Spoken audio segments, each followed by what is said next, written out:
चलो practice set 3.2 question number 1 10th standard circle का chapter number 3। ये क्वेश्चन है फिलहाल 3.2 का क्वेश्चन नंबर 1, 3.2 का क्वेश्चन नंबर 2, प्रॉब्लम सेट 3 का क्वेश्चन नंबर 1 एमसीक्यू और प्रॉब्लम सेट 3.2 का क्वेश्चन नंबर 3 प्रॉब्लम सेट के क्वेश्चन नंबर 6 के लिए बहुत काम आएगा उसका बेस। तो पहले उसका बेस बता रहा हूँ। ओके, यहाँ पे देखो theorem of touching circle. Theorem of touching circle, circle दो तरीके से टच कर सकते हैं। एक एक्सटर्नली टचिंग सर्कल, ऐसे सर्कल को क्या बोलते हैं? Externally touching circle. और दूसरे तरीके से ऐसे टच करेंगे, इसको बोलेंगे इंटरनली टचिंग सर्कल। क्या बोलते हैं ऐसी फिगर को? Internally touching circle. ये है इंटरनली टचिंग सर्कल और ये है एक्सटर्नली टचिंग सर्कल। तो पहले इसको समझ लो। If two circles are touching circle, ये दोनों सर्कल टचिंग सर्कल है, बस कौन सा टचिंग सर्कल है? ये एक्सटर्नली, बाहर से टच करें, externally touching circle. Then the common point, इन लोग का कॉमन पॉइंट कौन है? पी। पी कौन है? Common point. कॉमन पॉइंट जो भी P lies on the line, ये कौन सी लाइन में आ रहा है? Joining the centre. अगर मैंने सेंटर को और ये सेंटर को जोड़ दिया तो एक लाइन बनी, वही लाइन पे कौन आ रहा है? पी। और क्या बोलेंगे हम लोग? ओ डैश पी डैश ए।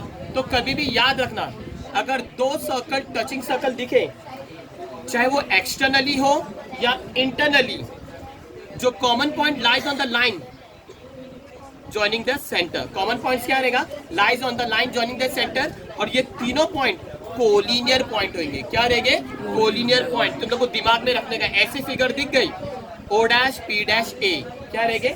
ओ डैश पी डैश ए। अगर उन लोग बोलेंगे distance between the centre find करो, क्या बोलेंगे? Distance between the centre find करो। एक सर्कल की रेडियस को r1 दो, एक सर्कल की रेडियस को r2 दो। तो ये तो मैं लिख के बता रहा हूँ। Let OP is equal to R1 and AP is equal to R2। तो डिस्टेंस बिटवीन द सेंटर किसको बोलेंगे? OA। Distance between the centre किसको बोलेंगे? OA। OA में क्या आता है? OP plus PA। रीजन क्या लिखेंगे? O dash P dash A। क्यों? If two circle are touching circle, then the common point lies on the line joining their center. If two circle are touching circle, then the common point lies on the line joining their center. इतना बड़ा statement लिखने से अच्छा क्या लिखना? Theorem of touching circle. क्या लिखेंगे? Theorem of touching circle. यानी OA तो मेरे को फाइंड करने का रहेगा। O से लेके A कौन है? Distance between their centre. OB centre है, A ये सर्कल का सेंटर है। O से लेके A को क्या बोलेंगे? Distance between the centre is equal to, उसके अंदर OP एक रेडियस है और PA दूसरी रेडियस है, और इन लोग की वैल्यू भर देने का। ये था एक्सटर्नली टचिंग सर्कल। उसी तरीके से थ्योरम ऑफ टचिंग सर्कल में इंटरनली टचिंग सर्कल भी आते हैं। क्या आते हैं? Internally touching circle. ये बड़ा सर्कल है विद सेंटर O, ये छोटा सर्कल है विद सेंटर A। इन लोग का कॉमन पॉइंट कौन है? P। कॉमन पॉइंट कौन है? P। If two circle are touching circle, ये भी सर्कल और ये भी सर्कल टचिंग सर्कल है, लेकिन ये कौन से सर्कल है? Internally touching circle. Then the common point, common point कौन है? P। ये सर्कल और ये सर्कल का कॉमन पॉइंट कौन है? P। O और A कॉमन पॉइंट नहीं है। O बड़े सर्कल का सेंटर है, A छोटे सर्कल का सेंटर है। इफ तो ऐसे टाइप का ऐसे टाइप की फिगर आएगी तो डायरेक्ट तुम लोग बोल देने का जो कॉमन पॉइंट है ना, और जब मैं ये सेगमेंट को जोड़ दूंगा तो वो लाइन बनी, तो ये कॉमन पॉइंट कहाँ पे है? Lies on the line joining the centre, यानी O dash A dash P collinear रहेंगे। ऐसी फिगर आएंगी ना तो बोल देने का बड़े सर्कल का सेंटर, छोटे सर्कल का सेंटर और कॉमन पॉइंट क्या रहेंगे? Collinear. O dash A dash P। और रीजन क्या लिखेंगे? If two circle are touching circle, then the common point lies on the line joining their center. इतनी बड़ी स्टेटमेंट लिखने से अच्छा क्या लिख देने का? Theorem of touching circle. Theorem of touching circle. समझ आ गया? अगर उन लोग बोलेंगे distance between their centre find करो, distance between their centre O से P, बड़ा सर्कल है, बड़े सर्कल की रेडियस OP कितना है? R1। OP कितना है? R1 एंड ये सेंटर A से लेके P, A से लेके O रेडियस नहीं है, समझ ना, ए से लेके इधर तक के रेडियस है ये, ओ तो बाहर वाले सर्कल का सेंटर है, ए से लेके इधर रेडियस है या तो ए से लेके इधर रेडियस है, समझ ना, ए से P R2 distance between the centre find करेगा, क्या फाइंड करेगा, डिस्टेंस बिटवीन द सेंटर, तो ये सेंटर है और ये सेंटर है, डिस्टेंस बिटवीन द सेंटर क्या रहेगा, OA इज इक्वल टू, है ना, distance between the centre OA है ना, ये बड़े सर्कल का सेंटर है, ये छोटे सर्कल का सेंटर है, वो डिस्टेंस को क्या बोलेंगे, distance between the centre is equal to बड़े सर्कल की रेडियस जो है OP माइनस छोटे सर्कल की रेडियस AP। रीजन क्या लिखेंगे, O dash A dash P, A is between O and P, O dash A dash P, समझ है ना, ये था theorem of touching circle. Sum खत्म नहीं हुआ, मैं वो बेस बता रहा था, पॉज करना। चलो अभी मैं एक एक्सरसाइज चालू कर रहा हूँ 3.2 का, क्वेश्चन नंबर 1 बेस सीख लिए तुम लोग ने। Two circle having radii 3.5 and 4.8 centimetre touch each other लिखने भूल गया, इंटरनली यानी पहले एक बड़ा सर्कल बनाएंगे, उसके अंदर एक छोटा circle. Find the distance between the centre, तो देखो मैं फिगर जरा बड़ी बना रहा हूँ, तुम लोग देखो ताकि तुम लोग समझे। ये बड़ा सर्कल है, बड़े सर्कल का सेंटर दे रहा हूँ मैं A, समझ आ गया,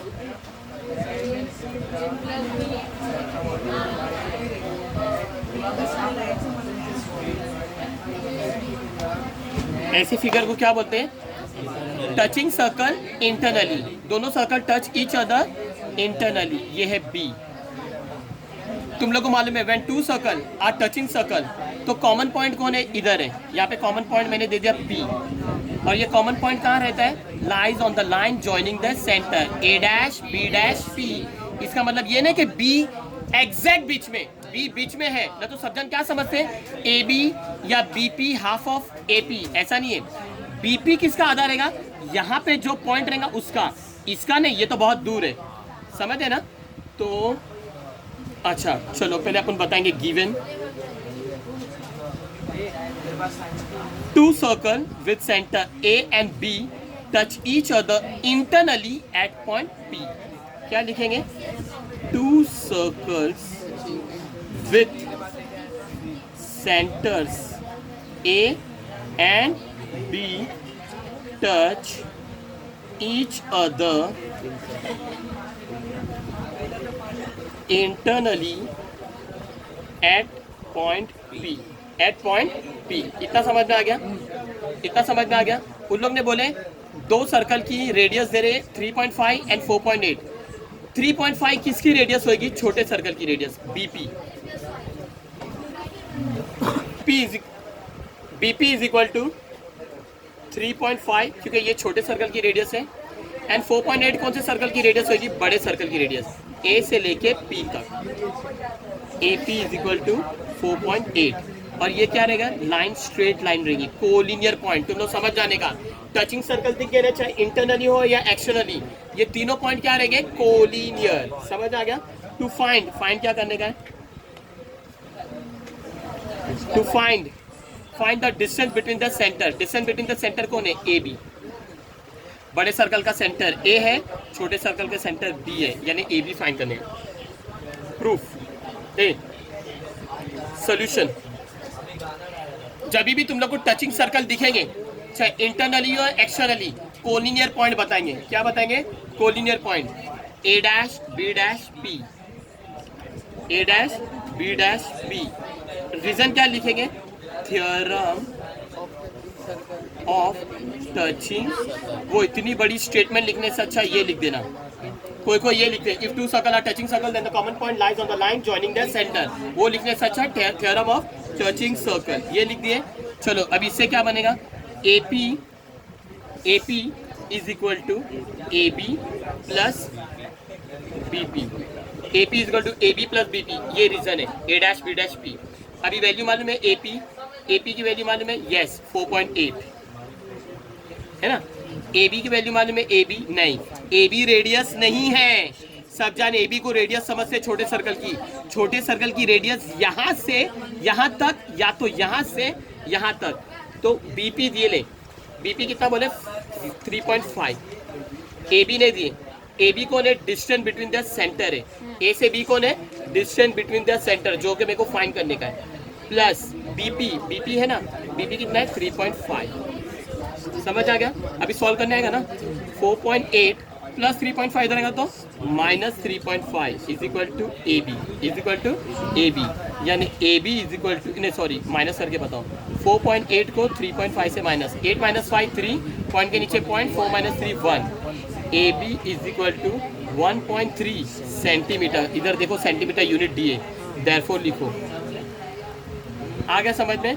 तो आंसर डॉट कैसा, ए बी थोड़ी लिखेंगे, उन लोग ने तो फिगर भी नहीं दिए थे, उन लोग ने नेमिंग भी नहीं दिए थे, सब मैंने अपने नाम मन से बनाया ना गिवन के अंदर। उन लोग ने क्या बोले, find the distance between the centre, distance between the centre को क्या बोलते हैं, ए बी। तो answer dot the distance between the centres is 1.3 centimeter. These are the circle which touch each other internally.